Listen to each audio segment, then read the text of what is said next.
It is Irie Jam 93.5 FM, and when we're live, and when we're live, anything and everything can happen.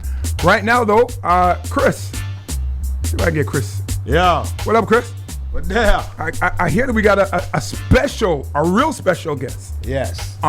Coming up. Ladies and gentlemen, we have a visitor to our tri-state area on the line with us, but this visitor is no normal visitor. He is in town on a mission.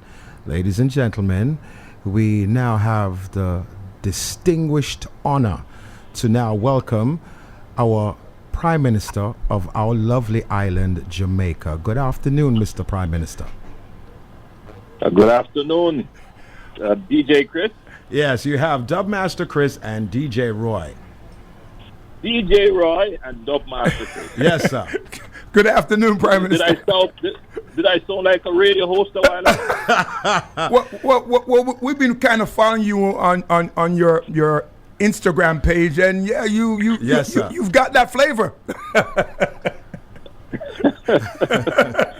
Listen, guys, thanks for having me, and let me say how honored and privileged I am that you would take the time to have me on your program, and allow me to make a big shout out to all Jamaicans listening. Okay, well, we thank you for your time and you taking a moment out of your busy schedule, and welcome back to New York, Mr. Prime Minister, sir. Oh, thank you, guys. By the way, it's my job to make time. Now, are you making time? Are you at the General Assembly? You're in town for that? Yeah, so my visit here is for the General Assembly. Jamaica has been asked to participate and indeed co-lead some major initiatives. Jamaica's profile on the world stage is improving. We have been asked to co-lead on the climate financing initiative with France. So myself and President Macron has been great advocates for climate financing initiatives, which have been fairly successful. And so we presented at the UN on, I believe it was Monday, and we hosted Jamaica and Norway. We hosted a luncheon, and that luncheon, we made great appeal for developed countries to give more to the Green Climate Fund. And we've seen where several developed countries have stood up to the plate and are making pledges, some even doubling their commitment. Very nice, very nice, very nice. So I know it can be a matter of serious security, sir, but how long do you plan to stay in New York City? You going to hang out for a little while, sir, or rushing back to Jamaica? Well, we're going to be here until Friday. Okay. And then we leave for Washington, where I'll be meeting with the U.S. Secretary of State on some very important matters. So I'm making great use of the time while I'm in the United States. Well, it is a pleasure to have you in our tri-state area, sir. And we're going to ask you to enjoy as much as you can of New York City. And, it is beautiful to know that we have our Prime Minister in the tri-state area representing us. And we're definitely going to be looking forward to everything that comes out and results as these assemblies. Normally, I would have a town hall meeting because a lot of things are happening, and it would be important to update the diaspora to all the great things and indeed some of the challenges in Jamaica. But this year, the UN schedule and my own duties, my country duties, have been very intense. As I said, the profile of Jamaica has increased in the United Nations. We are on so many panels. We are leading global initiatives. And it has really taken up our time. And so we were not able to fit in a town hall this year. But I do have to make it up because when I come here, I usually have some form of interaction with the diaspora. But this year has been just a particularly difficult year with all the other global international obligations that Jamaica is participating in or leading. All right. Now even though you can't do a town hall, we would love you take advantage of our airways. So maybe we can do it even by phone. We cover the whole tri-state area, and we can get to more people on the airwaves. So maybe one of your days when you're not as busy, we could touch base with you from Jamaica, and you could speak to the diaspora. Of course. One thing I try to do is to keep the Jamaican public and indeed our public in the diaspora updated via social media and traditional media on everything that we do. So there is information out there on all the issues. There's no issue on which there is no information. Right. The public just has to know where to look. And sometimes I do, review what is happening in the media, and I can see that there are persons who are not thoroughly informed, who are misled sometimes, or sometimes have offended. And it is important that I make myself available to a media like this to be open to questions, to dispel rumors and false information, such as mining in the cockpit country. Yes. And I want to immediately put that on the table and to say that that is a false notion. Okay. The cockpit country is a very sensitive environmental asset of Jamaica.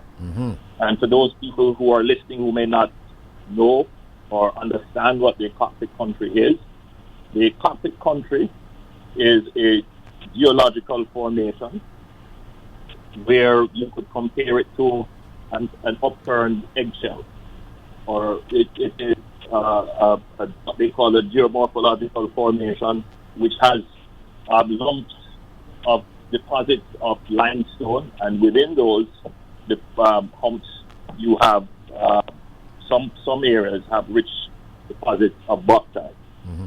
But it is also an area that is rich in water. So the hydrology of the area is also very sensitive. And then the area is also rich in forestry. So on top of those limestone humps, or karst as they're called, there exists what we call the original natural broadleaf forest. So to put it into perspective, when Christopher Columbus came to Jamaica, that is the forest you would have seen. So that forest is pristine and undisturbed. So what the big debate is how do we protect that area? And Jamaica has been having that debate now for almost 50 years as to how we can protect that area. But there has been no real move on the part of governments to put in place the legislation to protect the area. Right. There have been many studies. One of the studies that was done would have identified the cockpit country by virtue, as I've said, of its geomorphology, that is the geology, the shape of the rocks that determine the area. Other studies would have pointed to the hydrology, which is the water beneath those rocks.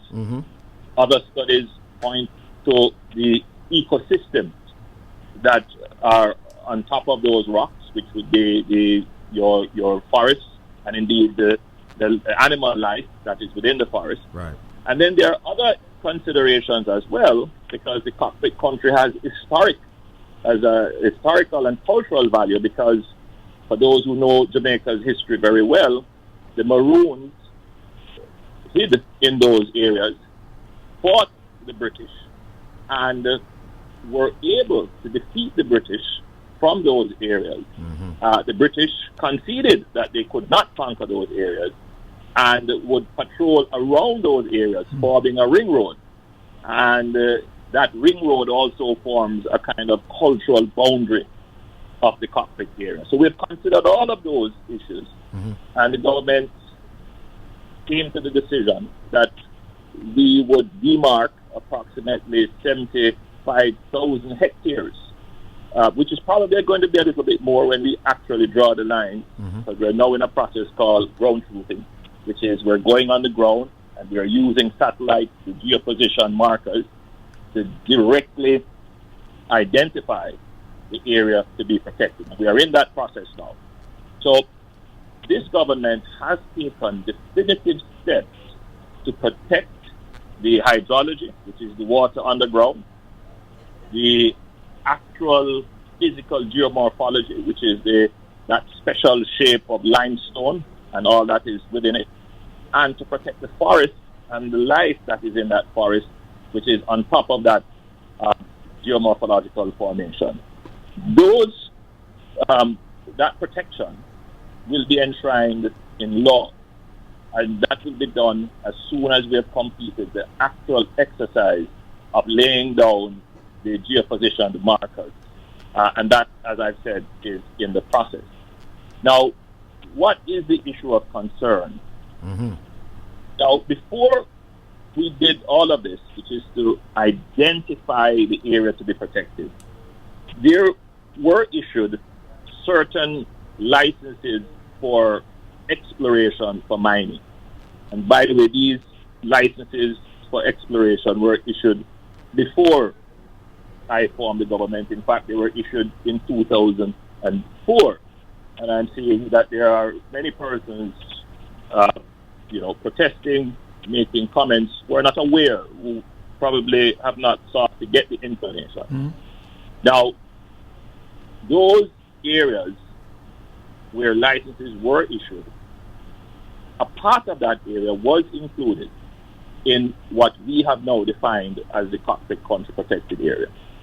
Having made that demarcation that those licenses fall within the area to be protected, immediately those licenses were rescinded, and so those areas are now protected. There is, however, an area that is under dispute, where there are persons who hold a view that is being, as we speak, carefully reviewed and studied, that some of the areas that are outside of the protected area should be included and should not be mined. The government made sure to put in place a requirement that if there is going to be mining outside of the area protected, then you will have to do an environmental impact study, and that environmental impact study has to be reviewed by our National Environmental Protection Agency. The environmental impact study was done, and it is now presently being reviewed by the National Environmental Protection Agency. They have said so far that they require some more work to be done on that environmental impact study, and that in good time they will come back to us to say whether or not mining is possible. The government, however, is still exploring other options that would see no mining taking place in those areas. And very soon we will make some pronouncements. So I just wanted to clarify, because these issues can become very conflated, misleading, and sometimes bring unnecessary negative attention to the country when the country is doing so well in other areas. The government that I lead has been the most environmentally sensitive and protective government in any administration of Jamaica. And I say that without fear of contradiction. The government that I lead, we shut down the Goat Island project. The government that I lead, we stop any potential use of coal in the bauxite industry or generally in the provision of electricity. The government that I lead introduced a ban on single-use plastics. The government that I lead is now investing millions of dollars, US dollars, in the rehabilitation of watersheds. And the government that I lead will, in a few days, launch a massive tree planting program where we will be planting over 4 million trees in Jamaica. So I totally reject any form of suggestion that the government is insensitive to the environment. And I totally reject any movement which would want to suggest that the government would allow mining in any environmentally or ecologically sensitive area. Yes, there are those who want to protest for protest's sake, and that is our democratic right, and that is good that people can hold their government to account. Yeah. But I believe that people should be informed before they go out and do anything that could be destructive to Jamaica's reputation. Well, we thank you so much for taking time out to touch on that heated topic that is really on the tongues of everyone when you think about it, both at home and abroad. Yeah, and we've debated that several times right here on air, right here at Ivy Jam Radio, Mr. Prime Minister. Well, one thing I think Jamaicans in the diaspora should appreciate is that Jamaica is a country of laws and process. And there is a sense of great frustration whenever the government goes through things the right way. That is, goes through process, goes through laws, to respect and balance rights. Because there are those who believe that their right is the only right. Right. And don't want to pay attention to process. As a government, with investors involved, with people who are employed, there are over 8,000 jobs that depend on bauxite mining. It is not just an arbitrary decision that has to be made. It has to be a studied decision, and the government is studying very carefully to come to a balance. There can be, however, no trade-off between the environment and the economy. The environment always comes first. So the issue is, how do we use our environment in a sustainable way for economic gain? Right. And that can't happen without doing, for example, an environmental impact assessment. It can't happen without proper analysis and investigation. So the government is exploring other areas where there may be reserves for bauxite, where there may be the potential for the company that is interested in mining in those particular areas to mine elsewhere. So we are looking at all those possibilities. And so what we would not want is for there to be any unnecessary distraction from the progress that Jamaica has made. You know, Jamaica has sacrificed for 6.5 years under an IMF program. It was a bipartisan national effort, a Herculean task. We reduced our debt to GDP ratio from 151% at its highest to now we are somewhere in the region of about 97%. Yes. No other country has done that without aid, debt reduction, write-off. And we have not had any of those. Yes. We have maintained a primary surplus balance of 7.5 to 7 and now 6.5% over those 6.5 years, and we have paid down our debt. We have paid the hard lesson that we cannot be profligate and we cannot develop by borrowing. We don't hear the diaspora celebrating. We don't hear the diaspora singing that message, which is a very important message, so that the investors all around the world can know that Jamaica is a stable country with a strong democracy, with a growing economy, with good fiscal management, and a country with a government that is environmentally sensitive. We have a very powerful diaspora here, and I challenge the diaspora to look to build up the country, to be good messengers for Jamaica, to support the good efforts being made by the government. And yes, to hold the government to account. But don't look for causes sake. You know, look for what we can do to build our country. Most definitely. Well, Prime Minister, I must say, use our platform. We service the entire tri-state area, and the IRIJAM 360 app is worldwide. Jamaicans both at home and abroad and abroad and abroad. We're talking about England, France, Germany, and all the other areas where Jamaicans are. They listen, they watch. So we're asking you, anything that you want to get out. I know you can't do I know you can't do town hall meetings once a month in the diaspora, but you can use our platform. You know, it's just reflecting. And I've been in the UN now for 3 or 4 days. We've been talking, moving around, meeting all the heads of state. And to each one, including the heads of the multilaterals, they have only praises for Jamaica. Mm-hmm. They understand, they know, they appreciate the sacrifice that the people of Jamaica has made. And I think the government needs to do maybe a better job of explaining what is happening in Jamaica, not just to Jamaicans, but to the diaspora, because I don't believe that the diaspora fully understands the transformation that is happening. No. When you see the infrastructure that this government is investing in, when you come to Jamaica, I was talking to some Jamaicans, and they say when they went on the Mandela Highway, they could not recognize it. Totally different. When I went on totally different. When I went on Washington Boulevard, it's totally different. Yes.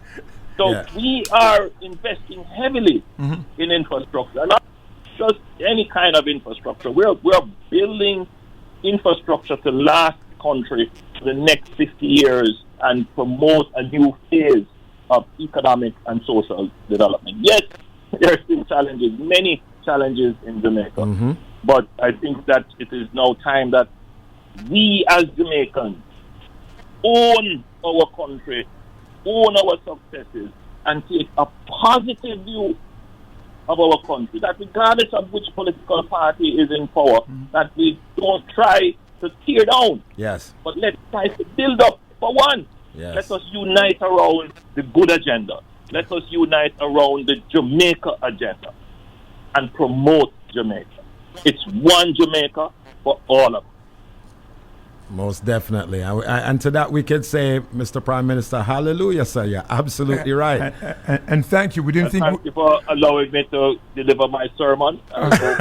Well, we didn't think we didn't think we'd have you so long, but we pulled everything for you to be able to speak. We don't get the opportunity to hear you. So we truly, truly appreciate the fact that you chose Irie Jam to call in and as we sit back home in Jamaica, speak your mind. Irie Jam is a very widely listened to station with influential broadcasters who have the opportunity on a regular basis to interact and interface with the Jamaican diaspora. And I want to be sure that there is not just one kind of message being spread, which might be the inaccurate message. So I will take the opportunity to bring to the attention of the good-thinking Jamaicans who are out there who want to hear about the positive things about their country, who want to hear about hope and progress and prosperity. I want to take that opportunity and again say thanks to you for giving me the opportunity to bring the message. And I hope that I'll be able to do it again and again and again.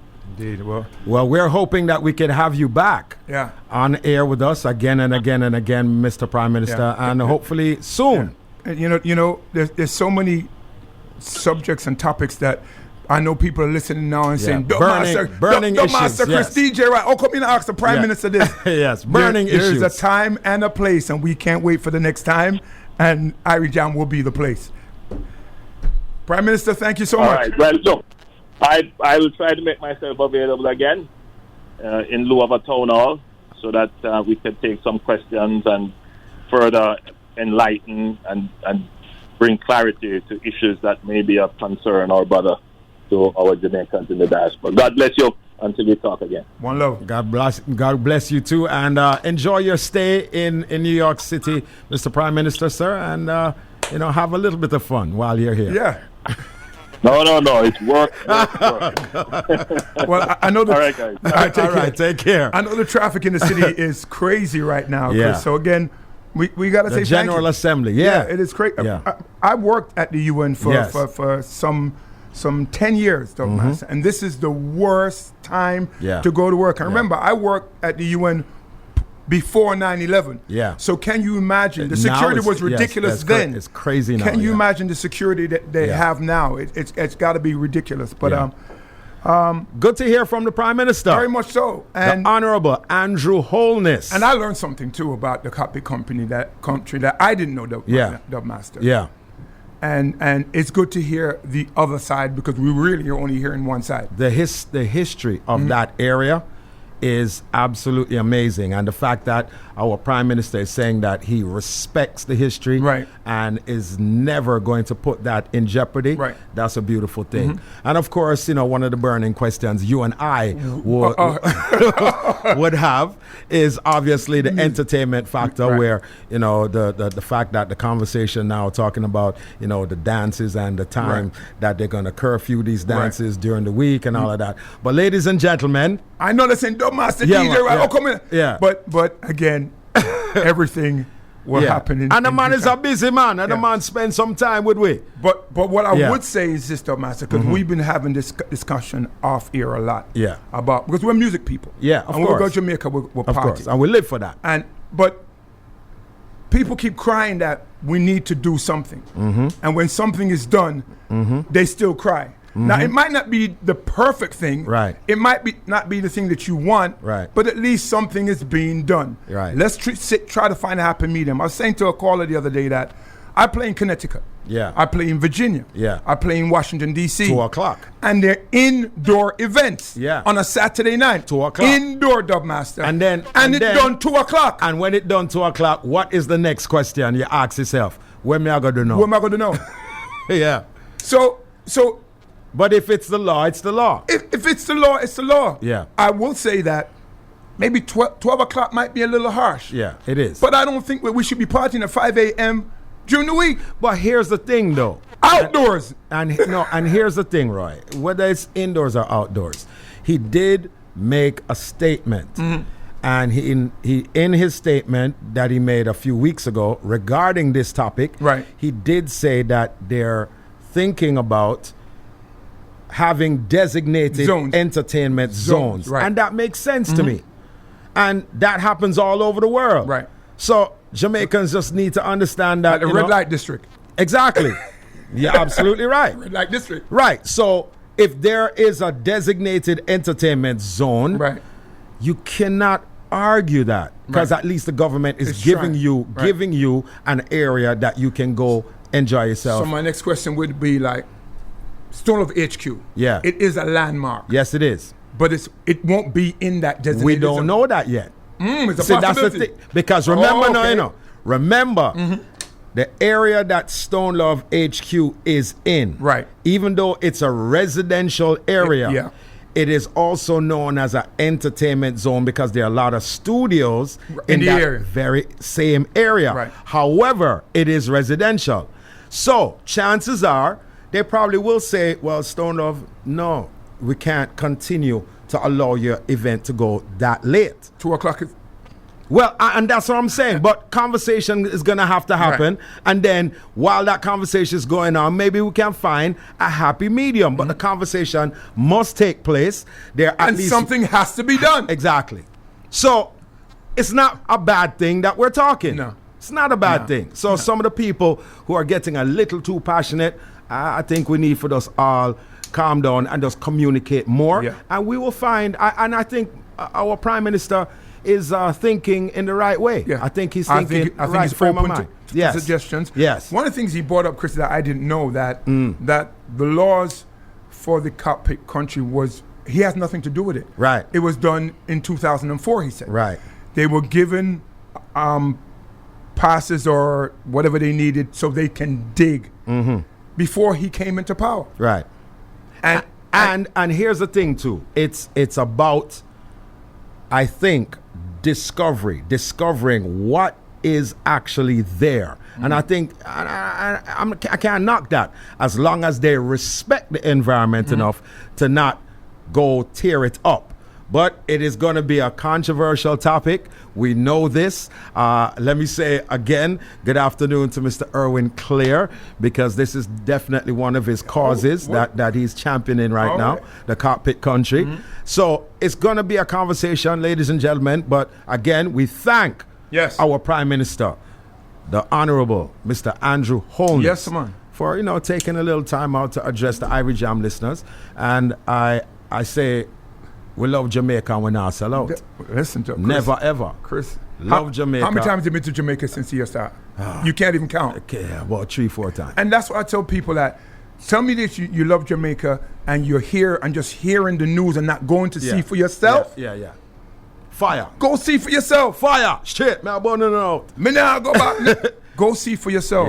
Yeah. And some beautiful things are happening in Jamaica. And some beautiful women are in Jamaica. Oh, well. You're not supposed to know. You're not supposed to see No, but my wife understands that I know beauty. My wife knows that I respect beauty. Yeah. Some beautiful women are in Jamaica. Most definitely. So, ladies and gentlemen, the conversation obviously will continue. But we say we love Jamaica. We're not sell out. No time. Eternal Father, bless our land.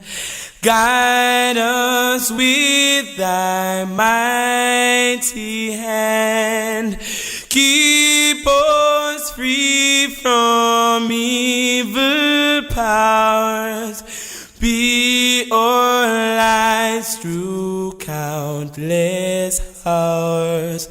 To our leaders, great defenders, grant true wisdom from above.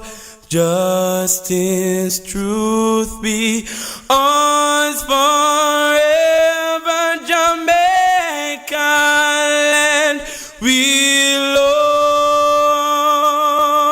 Jamaica,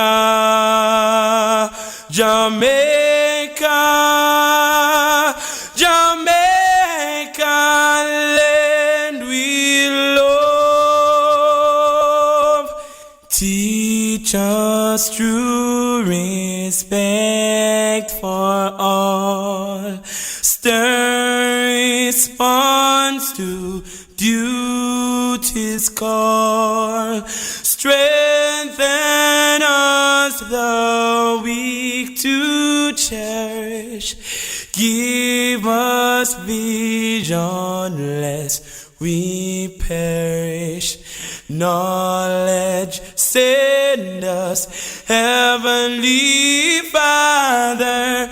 Grant true wisdom from above. Justice, truth be ours forever. Jamaica land we love.